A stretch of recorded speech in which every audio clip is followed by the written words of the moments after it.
로드앤로드 라디오 시즌2 보이는 라디오 Q&A입니다.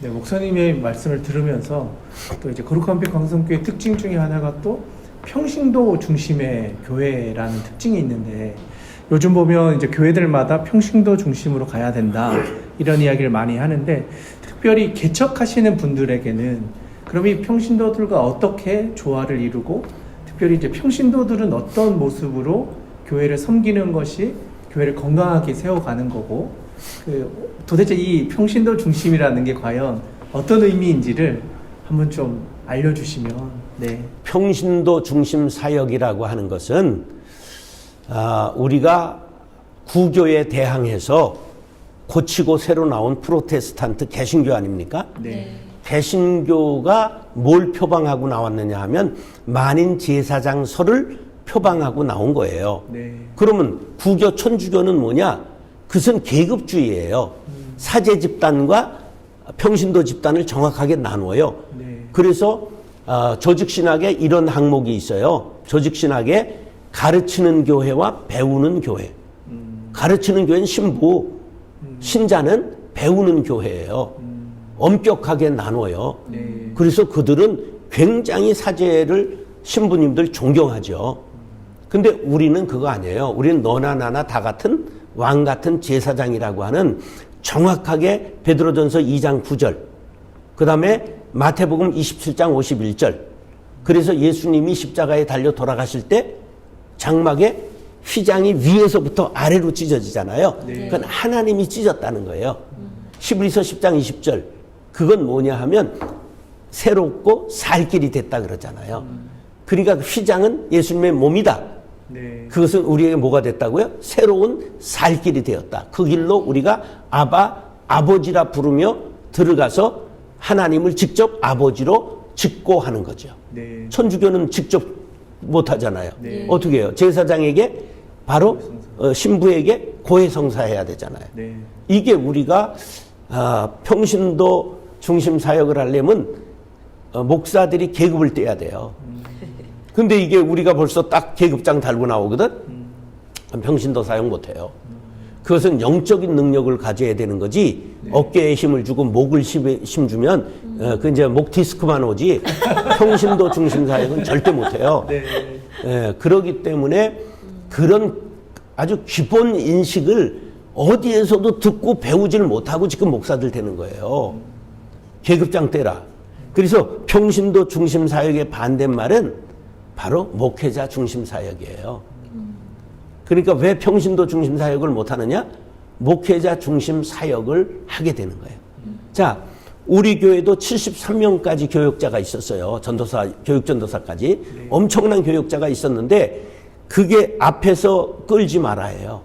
사역을 뒤에서 돌보는 거지 절대 앞에서 잘난 체하고 끌면 안 돼요. 교인들이 전부 하게 놔두는 거예요. 그게 평신도 중심 사역이에요. 이제 그러니까 신나잖아요. 그래서 반드시 평신도 중심 사역을 하려면 뒷받침돼야 되는 게 은사 중심적 사역이에요. 그래 이게 맞물려 가는데 은사 중심적 사역을 하려면 소그룹을 강화해야 돼요. 네. 그러니까 이게 다 NCD 교회 성장의 8가지 질적 특성, 그게 거기 다 들어가 있는 얘기예요. 네, 사역자를 세우는 지도력, 그게 첫 항목인데 그게 평신도 중심 사역이라는 뜻이고요. 두 번째가 은사 중심적 사역이에요. 그 다음에 한 6번째인가 소그룹 중심이 있거든요. 네. 바로 이게 다 이게 자연적 교회 성장하는 교회를 전부 420문항을 설문을 받아가지고 컴퓨터에 돌린 거예요. 92년부터 94년에. 지금부터 30년 전 한국 세계교회에서 최초로 에이슈바츠라고 하는 목사님이 빅데이터를 낸 거예요. 빅데이터라는 단어가 없을 때. 네. 그게 바로 교회가 저절로 되는 교회들 8가지 특성이 있는데, 첫 번째가 평신도 중심 사역, 두 번째가 은사 중심적 사역인 거예요. 목사님께서 사실 거룩한 빛 광성교회를 세우실 때 이 말씀해주신 평신도 중심으로 이제 세워가셨는데, 이거랑 맞물려서 많은 성도님들이 계속해서 이제 자주 거론하는 그 목사님의 명언이 뭐냐면 망할 자유였거든요. 그러니까 우리 목사님은 우리에게 망할 자유를 주셨다. 또 교회는 퍼주다 망해도 된다. 퍼주다 망하는 게 교회다. 이런 말씀을 해주셨는데 그 부분에 대해서도 조금 설명을 해주실 수 있을까요? 이제 제가 1000개 조직을 만들었는데 목장, 구역이 450개, 재직회 사역이 360개, 재직회 사역은 아마 우리나라에서 거의 톱 수준으로 많았을 거예요. 그 다음에 이제 남녀 선교회, 안수집사회, 권사회, 장로회까지 한 160여 개 해서 1000개 조직이 됐어요. 그럼 조직 관리를 했느냐? 안 했어요. 그리고 조직 관리 한 가지 일조, 망할 자유를 준다. 그건 뭐냐면 자율성을 강조하는 거예요. 그럼 자율에는 뭐가 따라요? 책임이 따르잖아요. 네. 그러니까 망하잖아요. 그 사람 리더십이 그러면 죽이느냐? 안 죽여요. 그 사람을 반드시 리더들을 이제 교육을 다시 시키고 그래도 이 사람 리더십의 자질이 안 된다. 그러면 자르는 방안으로 가지 않고 그것은 잘 돌려요. 어떻게 돌리느냐 하면 나라에도 무임소 장관, 요새는 정무장관이라고 그래요. 부서가 없는 특명을 받은 장관을 말하는 거예요. 대통령의 특명을 행하는 장관. 그 다음에 군대에 가면 부연대장, 부사단장 없어요. 근데 있는 경우가 있어요. 제대를 앞두고 그냥 놀릴 수는 없으니까 직책을 주는데 노는 거예요. 아무것도 책임이 없어요. 그래서 이 사람을 자르는 게 아니라 조직원이 없는 부서로 배치를 해요. 예, 그 다음에 이분을 부장에서 부위원장 이런 것으로 높여요. 그러니까 자기가 지금 이게 팽당한 건지 높아진 건지 모르게 살리는 거야. 예, 그러나 이제 이분은 뭘 했냐면 연식은 됐고 연료는 있고 나이는 있고 경험은 있지만 지도력 리더십이 안 되는 사람이라는 게 검증된 사람들은 그 사람들은 죽이지는 않고 이제 그런 분들은 다른 데 배치를 하는 유연성을 발휘하는 조직 관리를 하는 거죠. 네. 고도의 사실은 기술이에요. 네. 제가 이제 은사가 사실은 조직을 만들고 관리하고 단체장을 뭐 어디 가나 평생 100개는 넘게 한 사람이니까 교계에서만 60개 정도 직함을 했으니까. 네. 예, 근데 그걸 내가 맡으려고 해서 한 게 아니라 어느 단체나 가면 어려운 단체는 반드시 살리고 이제 그런 것을 했기 때문에 이제 그런 거죠. 그러니까 이제 조직은 반드시 망할 자유를 준다는 건 책임을 강조하는 거예요. 그럼 리더 교육은 또 한 번씩 하죠. 1년에 한 차례 이제 교육을 해요.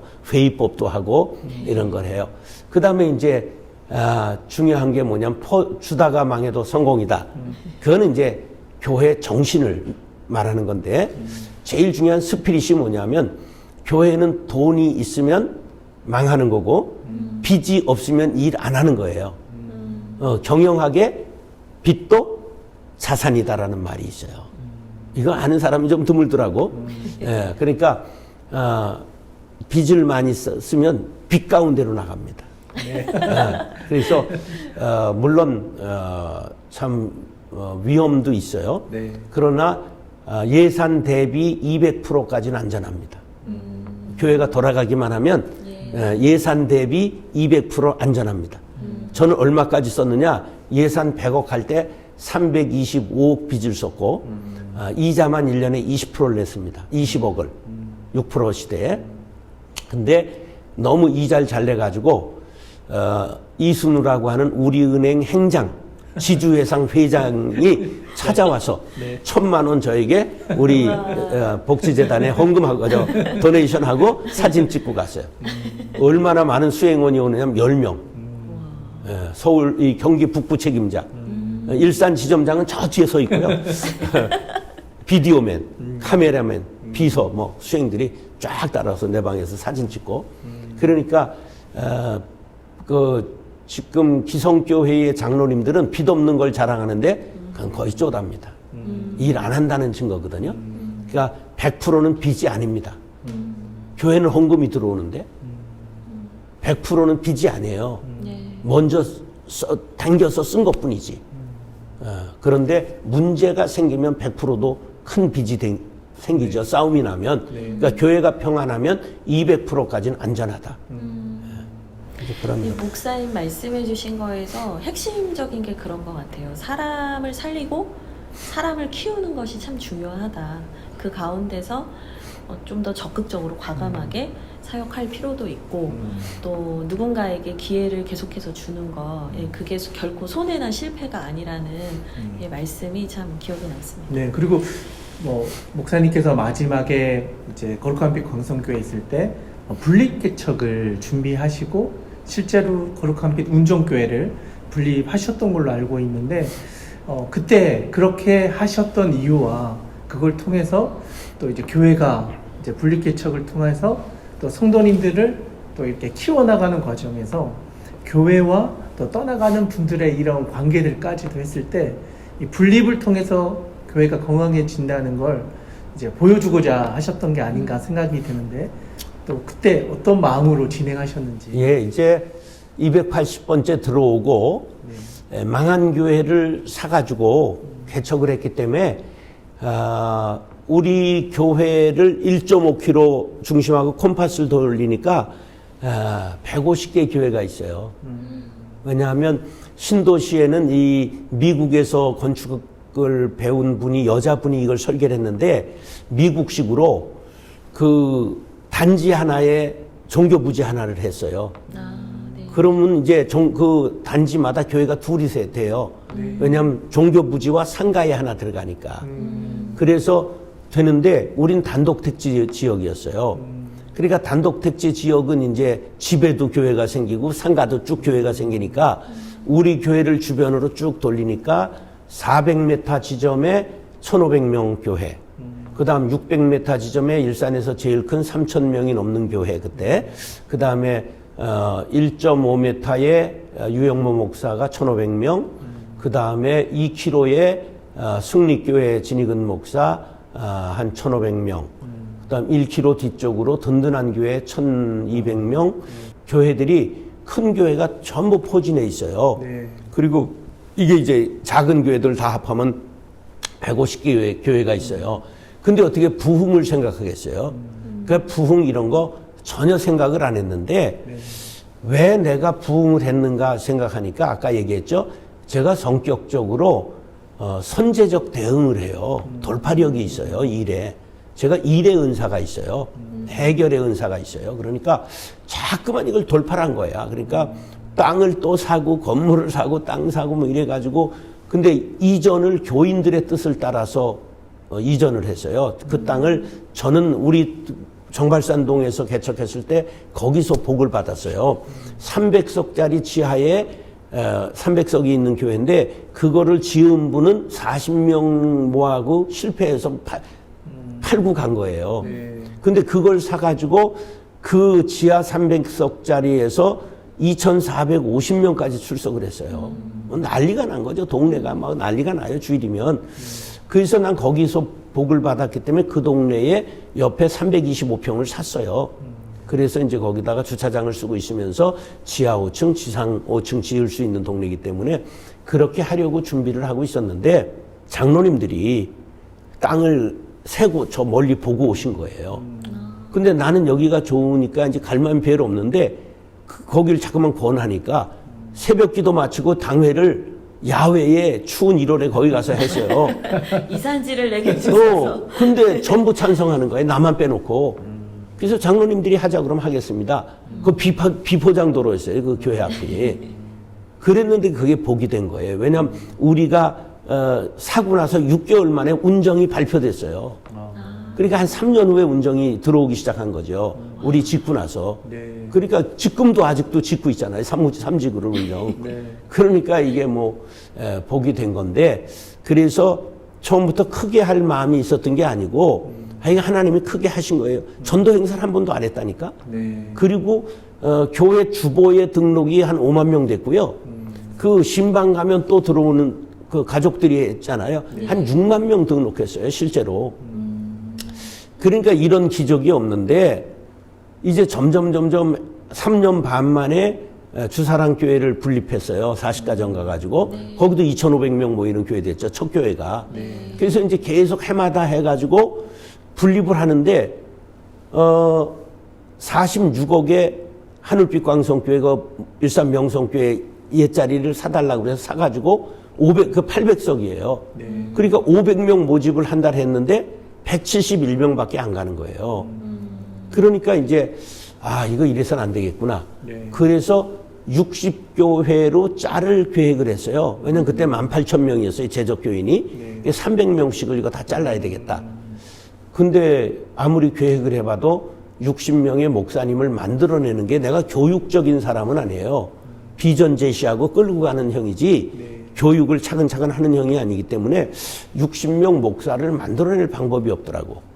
그래서 이제 그거를 포기하고 당회에서 동서남북으로 교회를 4개를 나누겠다. 그래서 본교회에다가 10,000명 남기고 10,000명을 3,000명씩 3곳을 내보내겠다. 그래서 구체적으로 했어요. 그래서 저쪽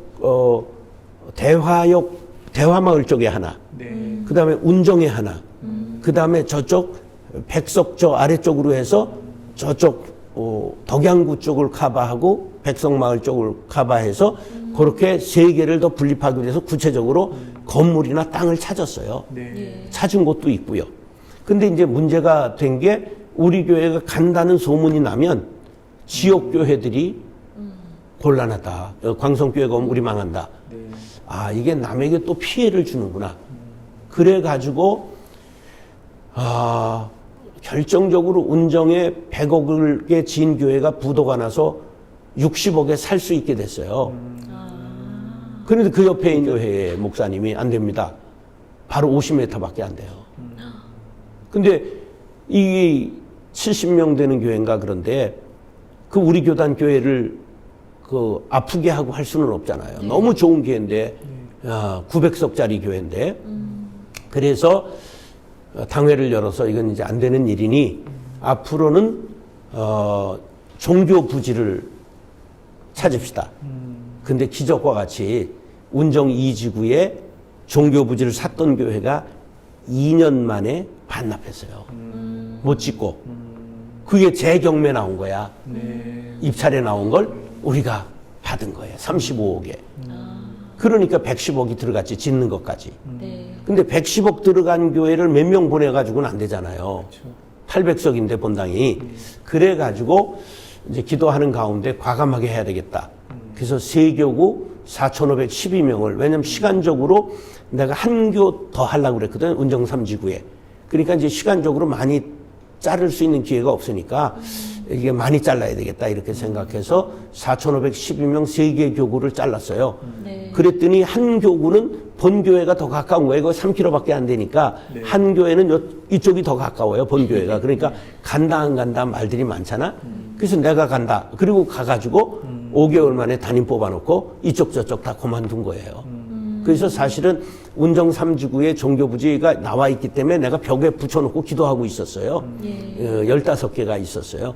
그래서 그거를 지금 이제 놓고 하나 더 하고 하려고 했는데 그게 끝까지, 지금까지 안 나왔어요. 은퇴한 지 4년 돼도. 그래서 은퇴를 1년 더 앞당겨서 64세에 하게 된 거고, 지금 그게 내년 봄에 나오기로 돼 있어요, 종교부지가. 이렇게 분립을 하는 것은, 우리가 어떤 생각해야 되느냐 하면, 제가 이미 한 거의 지금부터 8년 전에 세미나를 하면서 제가 이제 한미준이라고 하는 옛날 유명한 세미나가 있었어요. 근데 보니까 한미준이 없어졌어. 그게 이동원 목사님한테 전화를 드렸어요. 목사님, 그 한미준 왜 안 하십니까? 그랬더니 정 목사 내가 만든 게 아니야. 그러면서 그게 멈춘 거야. 그분들은 유명한 분이 왔는데 그분들이 한 게 아니라 강사로 참여했던 거야. 그래서 그럼 제가 하겠습니다. 그래서 괜찮아. 그래서 제가 이제 밀레니엄 한미준 이렇게 이름을 붙이고 세미나를 다시 시작할 때 구호를 바꿨어요. 구호를 뭐를 세웠냐면 한 영혼에 집중하라. 12제자 공동체를 세워라. 100명이 정답이다. 300명은 대형교회다. 옛날에 대형 교회는 2,000명 출석을 말해요, 성인. 예. 근데 300이 대형 교회다. 그 다음에 1,000명은 초대형 교회다. 옛날은 10,000명을 초대형 교회라고 그래요. 그런데 개념을 바꾸자는 게 1,000명은 초대형 교회다.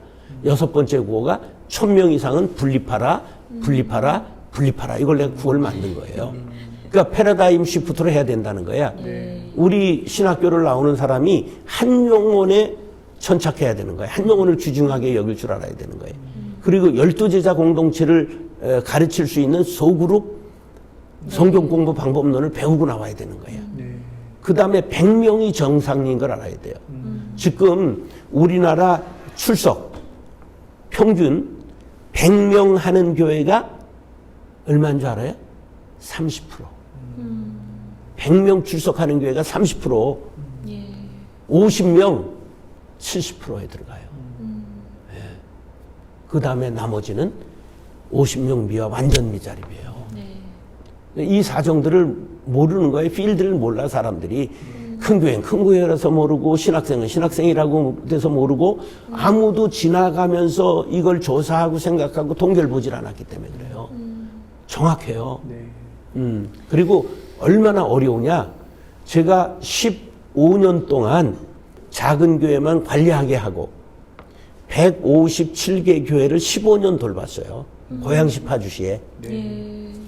전도비 전반기 3개월, 후반기 3개월 전도팀 4명 보내주고 전도비 월 10만 원 주면서 월요일마다 횃불의 교육을 우리 교회에서 하면서 그리고 목사님 찬양단, 사모님 기도팀, 봄 소풍, 가을 소풍, 여름 성교 같이 이렇게 한 가족이 돼서 임원들을 만들어 놓고 이 활동을 같이 했어요. 그런데 100명 돌파한 교회가